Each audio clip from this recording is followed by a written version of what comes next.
জিম্বাবুয়ের বিপক্ষে দ্বিতীয় ওয়ানডেতে বাংলাদেশ 13 রানে হেরে সিরিজ খুইয়েছে। সামনে হোয়াইট ওয়াশের সংখ্যা। বাংলাদেশ কেন হারলো, কোথায় হারলো, সেই পরিচিত দৃশ্য।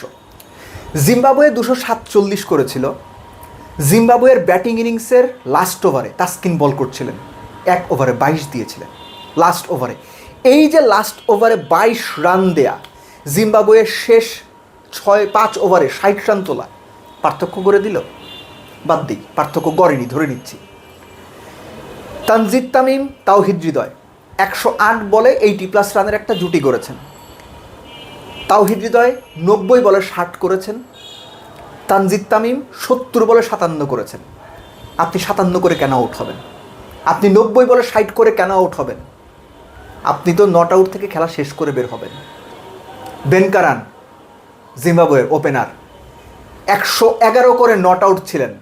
ইভান্স 6 নাম্বার বা 7 নাম্বারে নেমে 38 বলে 52 করেছেন, 5টা ছক্কা মেরেছেন, লাস্ট ওভারে 22 রান তুলেছেন। এগুলো তো আছে, কিন্তু এই যে একজন ইনিংস ক্যারি করা, আমাদের প্লেয়াররা এগুলো পারছে না। আমাদের প্লেয়ার 57 করে আউট হচ্ছেন এবং সেটাও 80 স্ট্রাইক রেটে। আমাদের প্লেয়াররা 60 করে আউট হচ্ছেন, সেটাও 90 বলে 70-75 স্ট্রাইক রেটে।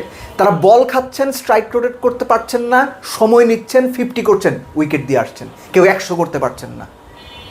দায়কার ব্যাটসম্যানদের, দায়কার ব্যাটিং কোচের, অবশ্যই ব্যাটিং কোচের। একটা টিম টেস্ট হারলো 2.5 দিনে, একটা টিম ওয়ানডেতে 141 চেস করতে পারলো না, একটা টিম 247 চেস করতে পারলো না। ব্যাটিং কোচের দায় আপনি দিবেন না? আগে তো প্রশংসা করেছি, আগে তো ক্রেডিট নেওয়ার চেষ্টা করেছেন না? এখন তাহলে দায় নিতে হবে। যে দলটা Australia, New Zealand, Pakistan, West Indies টানা 4টা সিরিজ জিতেছে, প্রত্যেকটাই 3 ম্যাচের সিরিজ ছিল, প্রত্যেকটাই 2-1 জিতেছে বাংলাদেশ, সেই দল জিম্বাবুয়ের এগেনস্টে লোয়ার র্যাঙ্কড টিমের সাথে এত বাজে ব্যাটিং পারফরমেন্স কেন দেখাবে? ব্যাটিং কোচকে কাট করে দাঁড় করান, প্রশ্ন করেন তারে, কি করতেছে সে? বাংলাদেশের ব্যাটিং 247 চেস করা উচিত ছিল। একটা পর্যায়ে মনে হচ্ছিল যে বাংলাদেশ ম্যাচটা বের করে নেবে। স্পেসিফিক্যালি নুরুল হাসান সোহান যে পর্যন্ত উইকেটে ছিলেন, তানজিদ তামিম এবং তাওহিদ হৃদয় দুজনে একটা পার্টনারশিপ গড়ার পর যখনই ব্যাক টু ব্যাক তারা আউট হয়ে গেলেন, কেউই ক্যারি করতে পারলেন না, তখন একটা সংখ্যা তৈরি হয়েছিল। সোহানের ওই 30 রান, কত 41 বলে বোধ হয় 33-34 করেছেন, এটা বাংলাদেশকে আশা দিচ্ছিল। সোহান যখন আউট হলেন, তার আউট হওয়ার ধরন, সময়টা খুব ইন্টারেস্টিং। 42তম ওভার, ওই ওভারে অলরেডি তখন 12 রান হয়েছে। সোহান তার আগেই একটা পুল খেলে 4 মেরেছেন।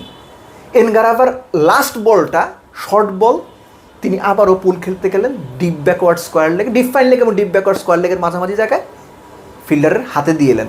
তখন বাংলাদেশের জেতার জন্য 48 বল দরকার, 41 রান। খেয়াল করেন, সোহান আউট হইল, ক্যাপ্টেন মিরাজ 16 রান নিয়ে উইকেটে। এই জায়গা থেকে 48 বলে 41 দরকার, বিং দ্য ক্যাপ্টেন মেহেদী হাসান মিরাজ, আমরা কি এক্সপেক্ট করবো তার কাছে? সেই তার দেখানো পুরো বড় ভাইদের মতো সবসময় এক নিয়ে টেলেন্ডারকে এক্সপোজ করবেন, মিরাজ তাই করেছেন। রিশাদের কাছ থেকে ব্যাটিং বলতে এখন বাংলাদেশ কিচ্ছু পাচ্ছে না। রিশাদের ব্যাটিংটা জিরোর পর্যায়ে চলে এসেছে। মুজারাবানির 1 ওভারে তিনি একটা বাউন্ডারি মেরেছেন 3rd বলে, আগের 2 বল, পরের 3 বল কত রান করেছে জানেন? 0-0-4, 0-0-0, অর্থাৎ যে ওভারে রিশাদ বাউন্ডারি মেরেছেন সেই ওভারে 5টা ডট দিয়েছেন। মিরাজ এগুলো জানেন না? জানেন। আপনি বলতেই পারেন মিরাজের সমালোচনা করছি, হ্যাঁ আমি করছি। 7 নাম্বার ব্যাটসম্যান, আপনার রিকগনাইজড ব্যাটসম্যান আউট, 48 বলে 41 দরকার। আপনি অবশ্যই স্ট্রাইক রোটেট করবেন, কিন্তু সেটা কতক্ষণ পর্যন্ত? তিনি রিশাদকে নিয়ে কন্টিনিউ স্ট্রাইক রোটেট করে গেছেন, অ্যাবসলুটলি ফাইন। তাসকিনকে নিয়ে করে গেছেন, অ্যাবসলুটলি ফাইন। শরীফুলকে নিয়ে করে গেছেন, অ্যাবসলুটলি ফাইন। যখন লাস্ট উইকেট, তখন তিনি পুল শট খেলতে গিয়ে সময় মতো হাতে তুলে দিয়ে এসেছেন। ফিনিশিং কিন্তু করতে পারেননি, ওই জায়গায় ফিনিশ করতে হবে। মিরাজ ব্যর্থ হয়েছেন, চূড়ান্তভাবে ব্যর্থ হয়েছেন।